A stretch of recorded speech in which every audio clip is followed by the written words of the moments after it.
इनको कंबाइन करेंगे. Alright, so in today's lecture हम डिस्कस करेंगे AC circuit containing only register, यानी कि एसी सर्किट को डिस्कस करेंगे जिसमें क्या है, ओनली रजिस्टर है. देखो ये इसमें डायग्राम है, यानी कि कोई एसी सोर्स है वो किसी रजिस्टर के साथ कनेक्ट करके सर्किट बनाया हुआ है ना. ओनली रजिस्टर इसमें है. Let a source of alternating EF is connected to a pure resistance, यानी कि ओनली रेजिस्टेंस ही है उसमें और कुछ नहीं है, तो उसके साथ कनेक्ट कर दिया. The alternating current alternating EMF यानी कि जो EMF सप्लाई कर रहा है वो E equal to E naught sine omega t represent कर रहा है. ठीक है, यही हम अभी तक डिस्कस करते हुए हैं कि E equal to E naught sine omega T दे रहा है. Let I be the current in the circuit at any instant of time. ये किसी इंस्टेंट ऑफ टाइम पे उसकी आई करंट फ्लो हो रही है इस सर्किट में. So the potential difference developed across will be across R will be resistor की अक्रॉस क्या पोटेंशियल डिफरेंस डेवलप होगा, या फिर हम कहें कि कितना पोटेंशियल ड्रॉप होगा, तो वो क्या होगा, आई आर. यह तो होता है V equal to I R. ठीक है, this must be equal to the EMF. हाँ, ये पोटेंशियल डिफरेंस डेवलप हो गया, तो ये पोटेंशियल डिफरेंस उस इंस्टेंट पे, जिस इंस्टेंट पे डेवलप हुआ है, वो क्या किसके इक्वल होगा, उस इंस्टेंट के EMF के इक्वल होगा. ठीक है, तो EMF क्या है, E not of sine omega T, और यहाँ पे क्या आ गया, आई आर. ठीक है, तो यहाँ से आई क्या आ गई, उस इंस्टेंट पे करंट कितनी आ गई, E नॉट बाई ऑफ आप साइन ऑफ ओमेगा टी. देखो ये लिखने का तरीका है, बाकी आपको पता है V equal to I R directly वहाँ से आगे है ना, बोर्ड में लिखना होता है तो ये थोड़ा से डिजाइनिंग लगा के बतानी पड़ती है ना. तो ये आई आर आ गया, आई की वैल्यू क्या आ गई, I naught E naught by R sine omega T. अभी ई नॉट बाई आर क्या हो गया कि करंट की मैक्सिमम वैल्यू क्या आएगी, मैक्सिमम वैल्यू ऑफ करंट. तो फाइनली आई की क्या आ गई expression, I equal to I naught of sine of omega T. E की क्या थी, E naught sine omega T, I की क्या आ गई, I naught sine omega T. तो किसी भी टाइम अगर प्योर रजिस्टर हमारा सर्किट है और उसमें कोई एसी सोर्स लगा हुआ है, तो किसी भी टाइम आई टी की जो वैल्यू होगी, यानी कि करंट की किसी भी पर्टिकुलर टाइम टी पे जो वैल्यू होगी, उसको किसी पर्टिकुलर टाइम टी पे जो इसका EMF उसमें फ्लो हो रहा है अपॉन आर से रेजिस्टेंस से डिवाइड करते हो तो वो आ जाता है. So behaviour of R in the DC and the AC circuit is same. R can reduce AC as well as DC equally effectively. इसका मीनिंग क्या है मैं समझा देता हूँ इस लाइन का, कि जो अगर ओनली प्योर रजिस्टिव है, प्योर रजिस्टिव सर्किट है, उसमें जिस तरह से V equal to I R होता था हमारे DC में, तो I निकालने के लिए क्या करते थे, V by I R. V by R तो आ गई थी. तो इसी तरह से किसी भी टाइम इंस्टेंट पे आई है वो ET बाई आर निकाल सकते हैं. ये मैं क्यों बोल रहा हूँ, बिकॉज यहाँ पे क्या आ रहा है, I equal to I naught of sine omega T, और ई क्या रहा है, equal to E naught of sine omega T. और ये आई नॉट क्या होता है, I naught by R. Basically इसको आर से डिवाइड करो तो ये मिल गया. लेकिन आगे जैसे चलोगे तो इस ओमेगा टी में कुछ लफड़ा पड़ेगा. अगर हम कैपेसिटर ओनली होगा तो उसमें देखोगे कुछ 5 है, -5 कुछ आएगा, तो उसमें फिर किसी भी, ये तो लिख सकते हैं उसमें भी कि ई नॉट है वो आई, तो आई नॉट आ गया. लेकिन कंप्लीट जो इक्वेशन है आई टी लिख देंगे, ऐसा नहीं हो पाएगा. ये आप समझोगे ये मैं क्या बोलना चाह रहा हूँ, जैसे आगे चलोगे अपना जाएगा. मतलब जैसे इसमें तो लिख दिया किसी भी टाइम टी पे क्या लिख दिया, E naught sine omega T divide by R, ये कर दो. लेकिन उनमें ऐसा नहीं कर पाओगे, बिकॉज साइन ओमेगा टी कुछ चेंज हो जाएगा, करंट के लिए कुछ और होगा, ओमेगा टी के साथ कुछ जुड़ा होगा, घटा होगा. ये तो कर सकते हो, आई नॉट की वैल्यू तो कर पाओगे है ना, आई नॉट की वैल्यू तो ई नॉट बाई आर हर में कर पाओगे, बट ये कंप्लीट आई टी लिख पाओगे वो ऐसा जरूरी नहीं होगा. वो आगे आप डिस्कस करोगे, इसलिए मैंने डिस्कस किया है, बिकॉज बाद में जब हम वहाँ पे डिस्कस करेंगे तो मैं आपको बताऊंगा, देखो ऐसे यहाँ पे आप नहीं कर पाओगे.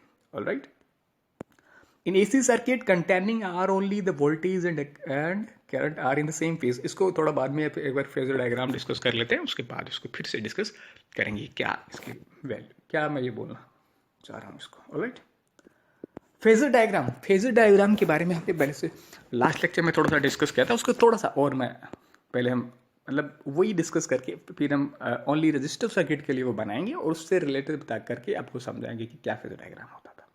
लास्ट लेक्चर में हमने क्या डिस्कस किया था कि देखो ये हमारी कोई अल्टरनेटिंग करंट या वोल्टेज होती है, करंट है सपोज करो ये, तो उसके लिए फेजर फेजर बना सकते थे। फेजर डायग्राम हमने बनाया था ऐसे। फेजर डायग्राम क्यों बनाते हैं कि उससे क्या होता है, हमें क्वेश्चन वगैरह या फिर जो भी हमें जो चीज़ें सोल्व करने में थोड़ी आसानी हो जाती है ना अल्टरनेटिंग, इसलिए हम फेजर डायग्राम बनाते हैं। और दूसरी बात क्या होती है, जैसे यहाँ से यहाँ तक एक जो रिपीटिशन होता है, एक जो हमारा टाइम पीरियड होता है, उसमें ये 360 साइन ओमेगा टी होता है, तो साइन की जो वैल्यू होती है 0 से लेके फिर 360 तक जाती है, वो रिपीट करता है। तो इसी तरह सर्किल भी क्या करता है, कोई जो सर्किल बनाते हैं हम, वो भी क्या करता है 360 तक, ये देखो यहाँ से 0 डिग्री से लाके यहाँ पे 360 पर वापस फिर रिपीट करता है। इसलिए सिमिलरिटी का फ़ायदा उठाते हुए हम चीज़ों को आसान बनाने के लिए हम इसका यूज़ कर रहे थे। और उसमें क्या यूज़ कर रहे थे हम, एक वेक्टर हम बना देख ऐसे, जैसे ये पॉइंट है, इस टाइम पे जो है इसको फेजर पे रिप्रेजेंट कर रहे होते तो क्या कर रहे थे, एक वेक्टर यहाँ बना लेते थे। तो ये वेक्टर बना लिया इसने यहाँ पे। इस टाइम को देखना है तो क्या करते थे, देखो हाँ, इस टाइम पे देखना है तो क्या करते थे, यहाँ पे एक वेक्टर, यहाँ से एक वेक्टर बना लिया तो इसको बना लेते थे। इस टाइम पे अगर देखना है ये, इस टाइम पे अगर मैं देखना है फेजर पे करने थे तो क्या करते थे, यहाँ पे एक वेक्टर बना लेते थे, ये देख लेते थे, है ना। तो इस तरह क्या होता था कि कंप्लीट देखने के लिए क्या करो, जैसे वेक्टर रोटेट करता जाएगा तो ये बता था, ये बात क्लियर है। ऐसे हम देख रहे थे, है ना। फेजर पे कैसे इसको रिप्रेजेंट लिख रहे होते थे, ऐसे एक सर्कल, तो कंप्लीट एक सर्किल बन, पूरे को देखने के लिए क्या करता था, इस टाइम को देखने के लिए ये बनाओगे, है ना, और इस टाइम को देखने के लिए ये बनाओगे, है ना, किसी टाइम के लिए देखने के लिए, किसी भी टाइम को देखने के लिए इस तरह से हम बना लेते थे और ये कंप्लीट सर्किल बन जाता था। तो ये फेजर डायग्राम होता था। ये बात क्लियर है यहाँ तक, ठीक है। अब वहाँ पे एक था, है ना। अब देखो यहाँ पे अगर हम आई और ई दोनों को प्लॉट करना चाहें तो कैसे करेंगे उसको देखते हैं, फिर वापस हम डिस्कस करेंगे सारे। एक बार डेफिनेशन और देख लेते हैं। डेफिनेशन क्या थी इसकी, ए डायग्राम दैट रिप्रेजेंट, ये तो क्या थी फेजर, फेजर को तो हम वापस एक बार देखेंगे। फेजर डायग्राम होता है क्या है, चलो पहले ये देख लेते हैं। जैसे करंट के लिए हमने बनाना है, इस रजिस्टर सर्किट के लिए हमने बनाना है। अब आगे से क्या करेंगे हम, जो भी डिस्कस करेंगे वो सर्किल बनाना बंद कर देंगे, बिकॉज सर्किल तो आपको केवल समझाने के लिए तो कुछ सर्किल बना रहा है, बाकी हम वेक्टर से ही सब कुछ लिखेंगे, ओनली जो वेक्टर था उसी को लिखने वाले हैं। अब उसमें हमने क्या किया, ओनली हम करंट या वोल्टेज एक की वेव बनाई और उसको हमने बना लिया। अगर सपोज करो दो है हमारे पास, अगर सपोज करो दो है हमारे पास, अब देखो इसमें आगे वेरिएशन आएगा। अब ये तो साथ साथ हैं, जहाँ पे ये मैक्सिमम हुआ यहाँ पे भी मैक्सिमम हुआ, आगे वाले में वेरिएशन आएगा, ऐसे जाएगा, दूसरा ऐसे आएगा, तो उसको भी हम समझेंगे ना। तो अभी कंफ्यूज ना हो कि हाँ ये एक इस बीच समझाया, ये हम केवल लिख रहे हैं किसकी, ओनली रजिस्टिव सर्किट के लिए हम लिख रहे हैं। तो जब ये तीनों क्लियर हो जाएंगे तो आपके साथ सारी क्लियरिटी आ जाएगी तीनों चीज़ों की, सब चीज़ों की, है ना। यहाँ पे सपोज करो ये हमारे कोई वेव है इस तरह से, ये तो है ईएमएफ के लिए ना, ईएमएफ के लिए। तो इसके लिए कैसे बनाओगे, एक वेक्टर, है ना। देखो ओमेगा किसी टाइम टी के लिए हम बना लेते हैं, वो डायग्राम कैसे बनाओगे, तो क्या करोगे, इस टाइम के लिए जो वैल्यू है वो देखो, मैक्सिमम की जो वैल्यू है वो देखो, देख ली मैक्सिमम के लिए वैल्यू, और ये बना दिया वेक्टर बना दिया। अब देखो ऐसे उसका सर्कल बन जाता था। तो इस टाइम के लिए देखोगे तो वेक्टर यहाँ पे आ जाएगा, इस टाइम को देखो वेक्टर यहाँ पे आ जाएगा, इस टाइम के लिए वेक्टर यहाँ पे आ जाएगा, इस टाइम देखो वेक्टर यहाँ पे आ जाएगा ना। तो इसको रिप्रेजेंट, अब देखो हम सर्कल सारा नहीं बनाएंगे, हम जो उसकी मैक्सिमम वैल्यू है, जो इसकी जो मैक्सिमम वैल्यू है वो वेक्टर बनाओ यहाँ से, है ना, किसी टाइम टी के लिए, है ना, ओमेगा टी, यानी कि किसी टाइम किसी फेज, ओमेगा टी फेज है उसका, तो किसी टाइम टी के लिए क्या बन गया, ये बन गया, ठीक है। तो अगर ये इसको कंप्लीट बनाओगे तो ऐसे जो उसका सर्किल है वो कैसे बन जाएगा, ऐसे सर्किल बन जाएगा कंप्लीट ऐसे, ठीक है। तो हम इसको रिप्रेजेंट, अब सर्किल नहीं बनाते हैं ना जब रिप्रेजेंट कर रहे होते हैं, ओनली ये बना लेते हैं। तो समझने की बात है कि वो सर्किल में इस तरह से रोटेट करता है, इसलिए उसको बना लेते हैं, ठीक है। अब उसी डायग्राम में क्या, अगर उसी डायग्राम में क्या है, एक छोटा, यानी कि करंट के लिए ऐसी बनी हुई है, तो उसके लिए कैसे बनाओगे, जितनी उसकी मैक्सिमम वैल्यू है, जितनी उसकी मैक्सिमम वैल्यू है उतना वो वेक्टर लो, ये वेक्टर लिया और इसको बना दो ये वेक्टर, तो ये बन गया, ये बन गया करंट के लिए।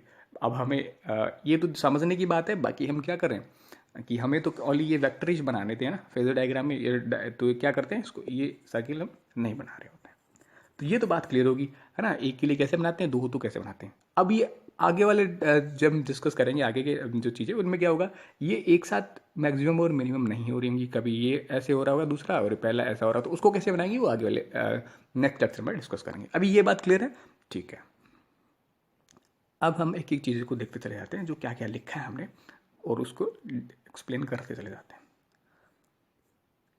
ये बना कैसे, ये समझ में आ गई बात। अब हम जो लिखा है उसकी, उसमें कौन सी वैल्यू को क्या बोलेंगे, वो सब हम इसमें डिस्कस करने वाले हैं।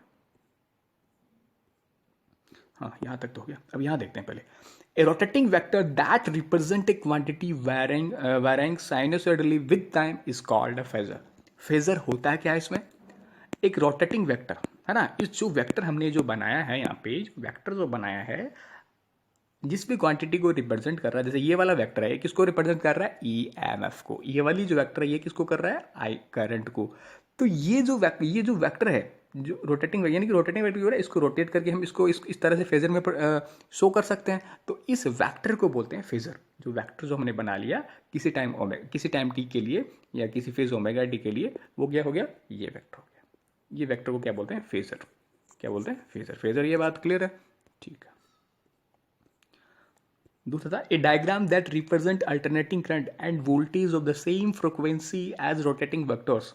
इनकी जो हमारी जो अल्टरनेटिंग करंट और वोल्टेज थी, जैसे ऐसे ये हो रही थी, इसको हम एज रोटेटिंग वेक्टर, इसको अगर रोटेटिंग वेक्टर के फॉर्म में बना दें ना, रोटेटिंग जैसे हमने बना दिया था रोटेटिंग वेक्टर, है ना, ये भी इसको शो कर सकता था ऐसे घूम के, तो वेक्टर रूप में बना दिया along with proper phase angles and between them is called. ये फेज एंगल्स क्या होते हैं इसको हम थोड़ा देर बाद में डिस्कस करेंगे, और इसके बारे में और आपको, है ना, अभी थोड़ी देर बाद हम डिस्कस करते हैं। और जैसे देखो मैं शो बता रहा हूँ, इसके बारे में फेज के बारे में कुछ भी कन्फ्यूजन होता है। अब जो 3 लेक्चर, एक ये, इसके बाद में जो हम ओनली कैपेसिटी, ओनली इंडक्टर, तीनों को आप देख लोगे, उसके बाद बिल्कुल क्लैरिटी आ जाएगी आपको, ठीक है। तो देखो सेम फ्रिक्वेंसी का क्या मतलब है इसमें, यहाँ से सेम फ्रिक्वेंसी का क्या मतलब है कि देखो ये यहाँ से कोई घूम रहा है तो क्या हुआ, एंगल पे घूमता है तो उसकी एंगुलर कुछ स्पीड होती है, जैसे हम v इक्वल टू क्या बोलते हैं, displacement into time. Similarly omega, omega क्या होती है, एंगुलर स्पीड होती है। d क्या होता है, डिस्प्लेसमेंट, सॉरी हाँ, एक बार फिर लिखते हैं। जैसे क्या होता है, जैसे डिस्प्लेसमेंट लिखते हैं, डिस्प्लेसमेंट को क्या लिखते हैं, वेलोसिटी इनटू टाइम। इस तरह से एंगल को लिख रहे होते हैं। ये तो क्या हुआ, डिस्प्लेसमेंट, लीनियर डिस्प्लेसमेंट। ये क्या होता है, एंगुलर डिस्प्लेसमेंट। थीटा क्या होता है, जैसे यहाँ घूम गया, मैंने कितना एंगल घूम गया, ये हो गया कितना एंगल घूम गया, ये गया कितना एंगल घूम गया, तो ये एंगुलर डिस्प्लेसमेंट है। एंगुलर डिस्प्लेसमेंट को थीटा से रिप्रेजेंट करते हैं और उसकी वेलोसिटी को ओमेगा से और टी से। तो ओमेगा टी क्या होता है, बेसिकली थीटा होता है जो एंगुलर डिस्प्लेसमेंट होता है, ठीक है। तो जिस स्पीड से हमें जो हमारी जो स्पीड होती है, जिसको देखो ये तो वैसे तो रिप्रेजेंट ही कर रहे हैं तो वो हमें दिखाई रहा होगा, जिस स्पीड से हम ये घुमा रहे हैं, है ना, ये जो बना रहे हैं, ये वेक्टर को घुमा के जो हमारा ये बना रहे हैं, इसको इसकी तरह से शो कर रहे होते हैं। तो ये जो एंगल पे घुमाने की जो स्पीड है एंगल को, वो और जो उसकी फ्रिक्वेंसी, एंगुलर फ्रिक्वेंसी है, वो सेम होनी चाहिए। एंगुलर फ्रिक्वेंसी क्या होती है, ओमेगा इक्वल टू, ओमेगा होती है ना 2π/t, हमने लिखा था ना, तो टी क्या होता है, 1/t फ्रिक्वेंसी होती है।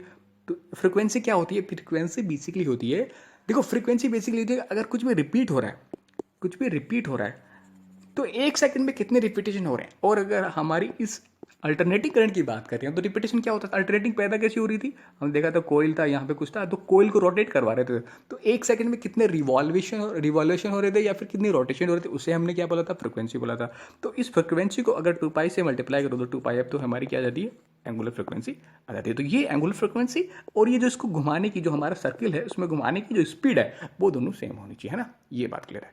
जिसको भी हम कर रहे होते हैं ना, चाहे हम एक बना रहे हैं, 2 बना रहे हैं,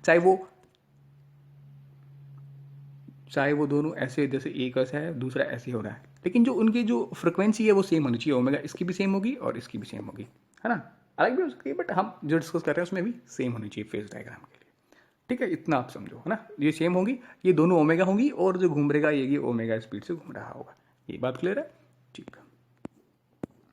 The phasor diagram peak values of AC and alternate. The phasor diagram peak value of AC and alternating EMF are represented by arrow called phasor. ये अगेन फेजर को वही बता रहा है कि जो फेजर क्या बताया था हमने, जो वेक्टर्स रिप्रेजेंट कर, ये वेक्टर्स हैं वो क्या, ये क्या है, फेजर हैं। और वेक्टर्स क्या रिप्रेजेंट कर रहे हैं, इसकी पीक वैल्यू क्यों तो कर रहे हैं, देखो ये हो गया, ये घूम जाएगा चारों तरफ, तो ये पीक वैल्यू ली, ये उसकी रेडियस है उस सर्कल की, तो यही तो रिप्रेजेंट कर रहा है, पीक वैल्यू को ही तो रिप्रेजेंट कर रहा है। ये किसकी पीक वैल्यू को रिप्रेजेंट कर रहा है, करंट की को, और ये किसकी पीक वैल्यू को रिप्रेजेंट कर रहा है, ये जो वेक्टर है किसकी पीक वैल्यू को कर रहा है, ईएमएफ की पीक वैल्यू को कर रहा है।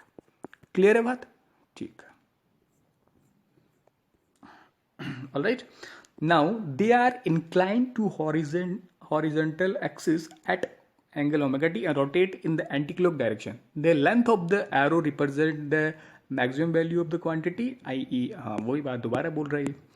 ये जो है यानी कि किसी किसी किसी फेज पे ओमेगा टी फेज पे हम देख रहे हैं या फिर किसी टाइम टी पे देख रहे हैं, तो ये एंगल क्या हो गया ओमेगा टी। उस टाइम देखा हमने क्या लिखा था, theta equal to omega t होता है। तो किसी टाइम टी के लिए कितना थीटा घूम गया ओमेगा टी। तो किसी टाइम टी के लिए हम रिप्रेजेंट करते हैं और वो एंगल कहाँ से बनाते हैं, हॉरिजॉन्टल से बनाते हैं और एंटी क्लॉक डायरेक्शन में बनाते हैं। ठीक है, क्लॉक डायरेक्शन में आएंगे तो नेगेटिव साइन आएगा, वो हम आगे वाले जो आएगा ना जब डिस्कस करेंगे।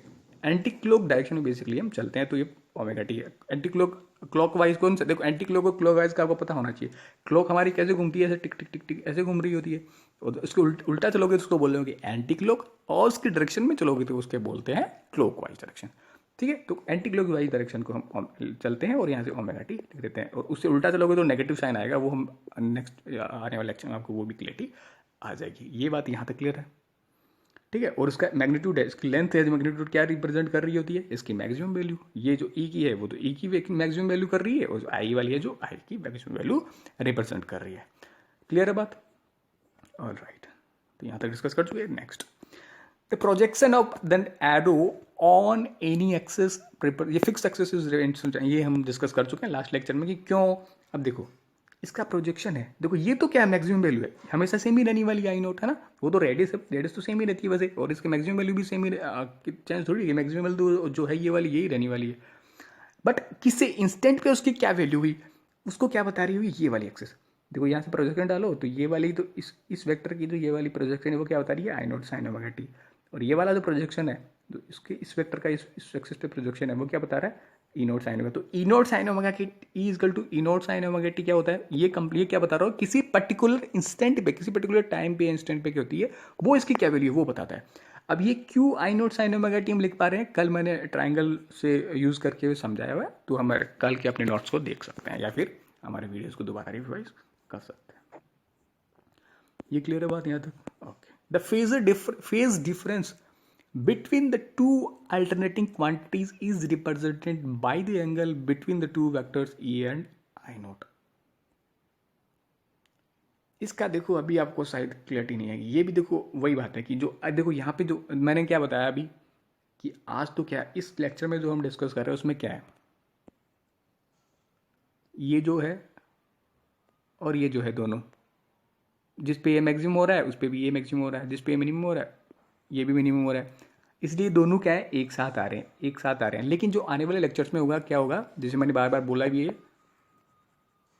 क्या होगा जैसे ये आ रहा है इधर से है ना, तो दूसरा ऐसे आ जाएगा, तो उसमें एक ये जो मिनिमम है जब तो ये मैक्सिमम हो रहा है, तो उस कंडीशन में क्या होगा, ये जो वेक्टर्स बनेंगे ना आई और ई के दोनों के है ना, आई और ई के जो वेक्टर्स बनेंगे वो भी क्या होंगे, एक साथ नहीं होंगे, अलग अलग होंगे। तो अलग अलग अगर कुछ होंगे, जैसे सपोज करो ये हो गया आई का, ई का, और ये हो गया आएगा, तो ये सपोज करो ओमेगा टी था और ये कुछ 5 है, तो इनके बीच में जो होगा ये एंगल है वो बताएगा फेज डिफरेंस, इन दोनों के बीच में फेज डिफरेंस कितना है वो आगे वाले लेक्चर में आपको और भी क्लियरिटी के साथ। यहाँ पे देखो मैंने फेज को किस तरह से पढ़ते हैं इसको, इसलिए मैंने सारे यहाँ पे लिख दिया है ना, केवल बात तो यही है इसके लिए तो आई और इस रजिस्टिव सर्किट के लिए तो, लेकिन मैंने सारा ये पे डिस्कस कर लिया कि कैसे किसको क्या पढ़ते हैं ताकि आपको आगे कोई दिक्कत नहीं। बाकी जो हम 3 लेक्चर पढ़ेंगे उनमें सारी आपको क्लियरिटी होते चले जाएगी। ये बात क्लियर हो गई। तो फेज डिफरेंस अब देखो यहाँ से, अब हमने यहाँ से डिस्कस कर लिया, ये हमने डायग्राम बना लिए, ठीक है। तो यहाँ पे देखो हमने अभी क्या बोला कि इन दोनों के बीच में आई और ई के बीच में जो डिफरेंस होगा, या फिर जो जिसके भी हम ये बना रहे होंगे ना, सपोज I1 और I2 दो कोई आईज के लिए हम बनाए, करंट दो करंट्स के लिए हम बना रहे होते हैं, तो इसमें या फिर हम यहाँ पे ई और आई के लिए बना रहे हैं, तो इनके बीच में जो वेक्टर्स बनेंगे, तो वेक्टर्स के बीच में जो एंगल होगा, जैसे यहाँ पे तो दोनों के बीच में कुछ है ही नहीं एंगल, अगर हमने अभी डिस्कस किया जो वेक्टर बनेंगे उनके बीच में कुछ ये होगा, वो क्या बताएगा फेज डिफरेंस। और यहाँ पे जब ये करंट ये किसके लिए बना दिया phasor diagram, only resistive circuit के लिए, ओनली रजिस्टिव सर्किट के लिए हमने यहाँ पे बना दिया। और यहाँ पे इन दोनों वेक्टर्स ई और आई के बीच में कितना डिफरेंस है भाई, एक के ऊपर ओवरलैप है, एक के ऊपर मतलब कितना डिफरेंस है, 0 डिग्री, कोई डिफरेंस नहीं है, सेम है। तो इस कंडीशन को बोलते हैं सेम फेज, है ना। अगर फेज में कुछ डिफरेंस होता तो हम बोलते हैं ये फेज डिफरेंस है, बट यहाँ पे क्या है, दोनों के बीच में 0 डिग्री एंगल है, एक ही एंगल है ना, कोई एंगल नहीं है उन दोनों के बीच, मतलब क्या हुआ, ये दोनों क्या है सेम फेज में है। सेम फेज का मतलब क्या होता है कि दोनों सेम पोजीशन में, मतलब क्या होगा कि जिस टाइम पे इसकी जिस करंट की मैक्सिमम हो रही होती है उसी टाइम पे इसकी मैक्सिमम, देखो यहाँ पे दोनों की मैक्सिमम सेम हो रही होती है। जिस टाइम पे ये जिस हिसाब से ये डिक्रीज हो रहा है उस हिसाब से डिक्रीज हो रहा है, ये इस टाइम पे दोनों की इस सेम टाइम पे दोनों की क्या हो रही है, वैल्यू क्या हो रही है, सेम फेस पे क्या हो रही है, दोनों की क्या हो रही है, मिनिमम वैल्यू हो रही है। तो इसके क्या बोलते हैं, सेम फेस। तो ये बात है। In AC circuit containing R only, यानी कि ओनली जो रेजिस्टेंस होता है and voltage are in the same phase, i.e. the phase angle between AC alternating and voltage R is zero। ये बात क्लियर है। ये जो है था इसको हमने देख, ये जो लाइंस थी, ये जो टॉप, ये जो पॉइंट था, इसको हमने हमारे ओनली रजिस्टर सर्किट के हिसाब से के लिए देख लिया। वो तो क्या होता है, सेम फेज में होते हैं करंट और ईएमएफ, या फिर हम कहें वोल्टेज, करंट और वोल्टेज जो होता है वो क्या होता है, सेम फेज में होता है। किस कंडीशन में, जब ओनली रजिस्टिव सर्किट हो, ओनली रजिस्टर किसी एसी सोर्स से लगा हुआ हो। ये बात क्लियर है। यही बात मैंने बोली थी कि अभी पहले की, देखो यहाँ पे एक पॉइंट लिखा हुआ था, मैंने बोला था पहले हम फेजर डायग्राम डिस्कस कर लेते हैं, उसके बाद इसको डिस्कस करेंगे। तो ये क्या होगा, in AC circuit containing only R the voltage and currents are in same phase. Same phase का मतलब पता चल गया, जो वेक्टर्स बना रहे हैं उनके बीच में कोई एंगल नहीं है। दूसरी बात हम बात करें कि दोनों की जो सेम वैल्यू, मैक्सिमम वैल्यू एक साथ आ रही है, जो मिनिमम वैल्यू है वो भी एक साथ आ रही है।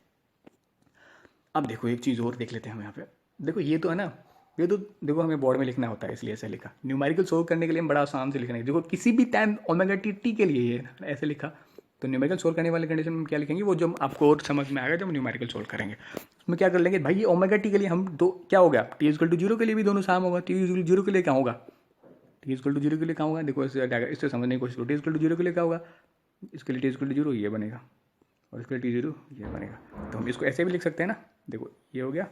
ओनली ऐसे ऐसे बनाने की ज़रूरत भी नहीं है, ओनली ऐसे लिखो। ये क्या हो गया करंट के लिए, और ये क्या हो गया ई के लिए। ऐसे लिख के हम इसको क्वेश्चन को सोल्व करेंगे जब ये बात ध्यान में रहेगी। ये बात आप ध्यान रखना, ठीक है। ये किसी टाइम टी के लिए, ये जीरो टाइम के लिए, खत्म है ना कहानी। किसी टाइम टी के लिए भाई, टाइम जैसे बढ़ेगा वैसे वैसे फेज बढ़ता चला जाएगा। ये बात क्लियर है। अब देखो दो तीन चीज़ यहाँ पे और देख लो, एक चीज़ और देख लो।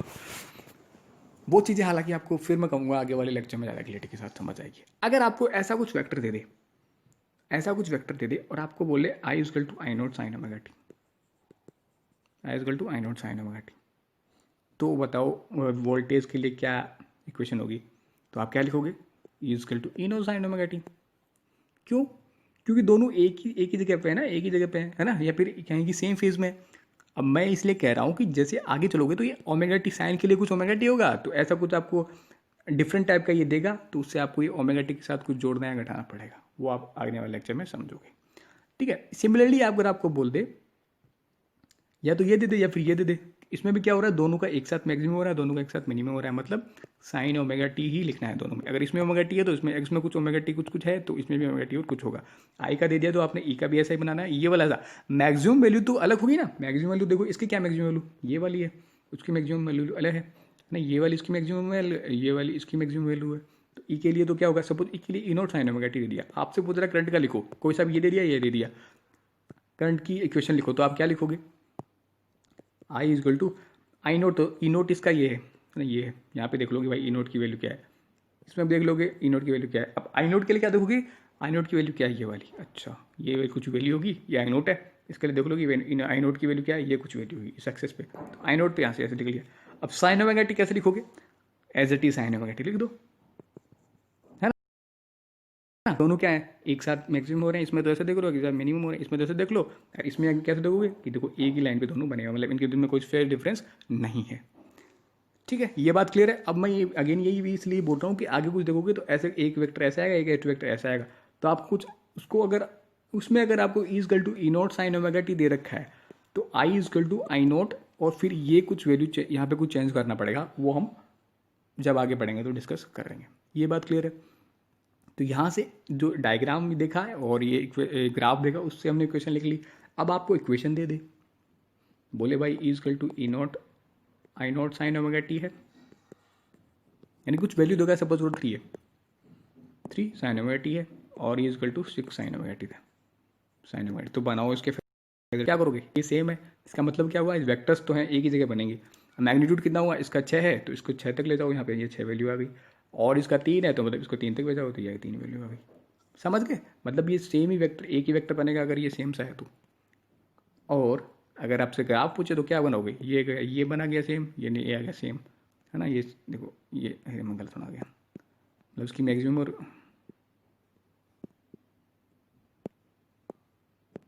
ये गया यहाँ से, ये गया यहाँ से, यहाँ पे सेम जगह पे जीरो हुआ, सेम जगह पे मिनिमम हुआ, सेम जगह हुआ। अब इसकी तीन ही वैल्यू दे रखी थी, ये तीन होगी मैक्सिमम, और उसकी 6 वैल्यू दे रखी थी मैक्सिमम, तो ये -3 हो गई और ये -6 हो गई। ये बात क्लियर है सारी। अब इसमें क्या आगे वाले में क्या डिफरेंस होगा वो हम आगे वाले में देखेंगे। यहाँ तक की कहानी आपको बिल्कुल क्लियरिटी होनी चाहिए नेक्स्ट क्लास में आने से पहले। So that's it for today. इसको अच्छे से आप देखें और अच्छे से आपको समझें, ताकि आगे वाले लेक्चर आपको समझने में और आसानी हो जाए। All right, so that's it for today, thank you.